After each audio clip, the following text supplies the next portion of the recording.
All right, boys, let's get into Billy's flip chart here. Billy's out here cooking, and like I told you, it feels like we've gotten a slow start to things. You've got kind of kids committing all over the place. We're going to get into the USC stuff because we know they landed a bunch of guys for a weekend or so. But right now, our top 3-4 targets that Florida seems to be heavily pursuing that we've heard a lot about. First one being Solomon Thomas. This is a name that a lot of people are talking about. And what's funny is his comment we talked about on Monday is FSU is in the portal a lot.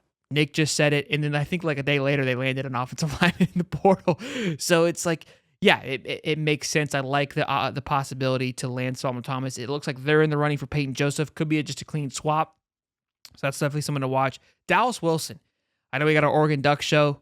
5-star wide receiver. I keep talking about it. We've got to land a guy like this, a 5-star talent that just knocks your socks off with a DJ Lagway, with the line that we're building. So I think we are getting him on for an official visit, which is exciting. He has visited a few times. So this one excites me here. And then we got 2 quarterbacks in Keelan Russell, who I would prefer, surely because of his size, 6'2", 195, fits the quarterback mold from Duncanville, obviously produces a lot of talent, currently committed to SMU. Unless I don't know how we're losing to SMU right now, but it is what it is. And then Terrell Jones, 6 foot. His size is what concerns me, but his ability to play, if you go read about him, watch his film, he's incredible. Just got an invite to Elite 11. We seem to be making some major headway on him from FSU. Real quick, I spoke about it on Monday with Will Griffin, the quarterback from 2026. This quarterback class, in my opinion, for 2025 feels like it's, and this isn't a shot, but it's going to be like a bridge gap or a leap year gap, just given what DJ Lagway is and what he's going to be for Florida football. Will Griffin is the DJ Lagway, in my opinion, of 2026. The DJ Lagway of this class is already kind of scooped up to the top 10 guys. And look, these 2 quarterbacks are nothing to hang your head on, but the splash that DJ make, I just don't think you're going to land that back to back. But these 2 kids, they're great in whichever we go with. I know you're kind of leaning for Russell currently, right? Or is it Jones?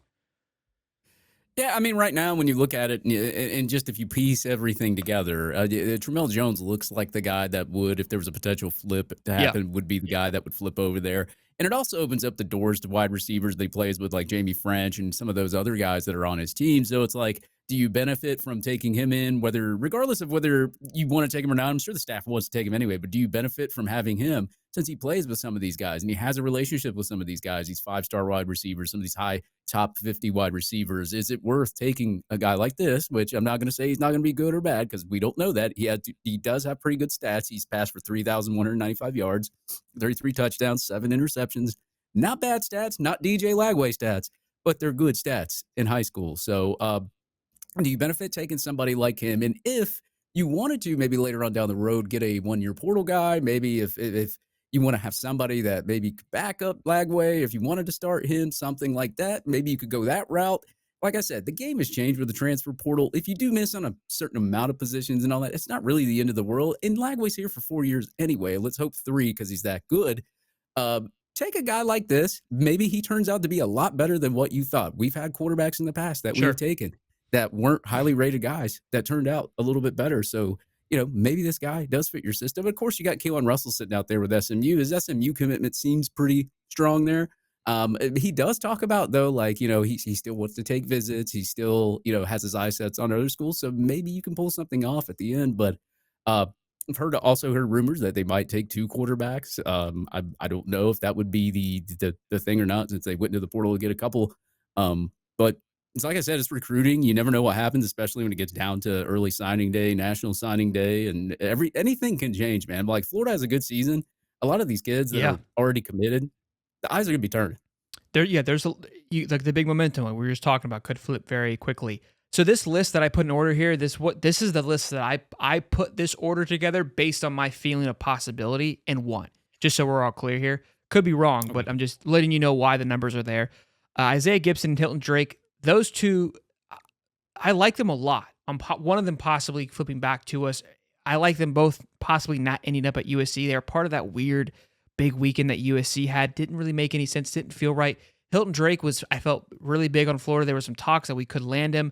Then we had that issue with his friend. I can't think of the kid's name at the moment, that we committed to us, but we withdrew his offer. Isaiah Gibson was visiting, had a great time. I believe he was teammates with Peyton Joseph. Peyton Joseph is no longer there, so there was talk. a lot of noise there. So those two guys are to watch. Elijah Melendez, linebacker. I feel like we're always in it with Miami and a linebacker, so this just feels par for the course. And then the last three here, don't know too much about them. Javion Hillstein, put them on there because it's another FSU guy. 3 FSU guys are trying to flip. You love that competition. And then 2 Auburn guys. We kind of got into a little bit of a bickering with them last year at the close. So it'll be interesting to see him. Malik Autry is somebody to definitely keep an eye on. I probably could have put him higher from how many times he's visited Florida and is also, I think, believed set to have an official visit. Once he gets a little bit closer, we'll definitely do a list. It's moving so much and so frequently. Like June 7th and 14th seem to be the 2 big weekends. One of those weekends I'm going to be gone on my cruise, so hopefully it happens like last year and it's all on that second and third weekend and I don't miss anything. But we'll see how that. Do you need me to buy a spacesuit for you just in case something happens, man? We might gotta figure something out. Might just buy me the Wi-Fi package on the cruise ship. I saw some people like, "Hey, enjoy it." I'm like, I will enjoy it, but if ship drops, like I enjoy this too. And there's nothing better than the whole, the Caribbean as the background for the show. So I already got the lane chain, man, so it's all good. I can just wear that. Exactly. I love it. But the thing that I noticed the most, the thing that I think will, and me and Gator Dave, we talk about it too in his Gators Breakdown Discord. If you guys haven't checked that out, check that out too. A lot of these kids that committed to USC, if you look at the commitment list, they're all from like Florida, Georgia. How many of those guys really actually stick in that class? Do they really want to go all the way to the West Coast like that? I mean, they may stick into the class, but I just don't see all of them staying at USC. Yeah, there's a lot. Regardless of what the record looks like. What I love seeing here too, again, we've talked about it plenty of times in the show. Like we hate FSU, we hate Miami, but I enjoy when all 3 teams are successful. It makes it more exciting, and it's fun to see us in these battles with these schools.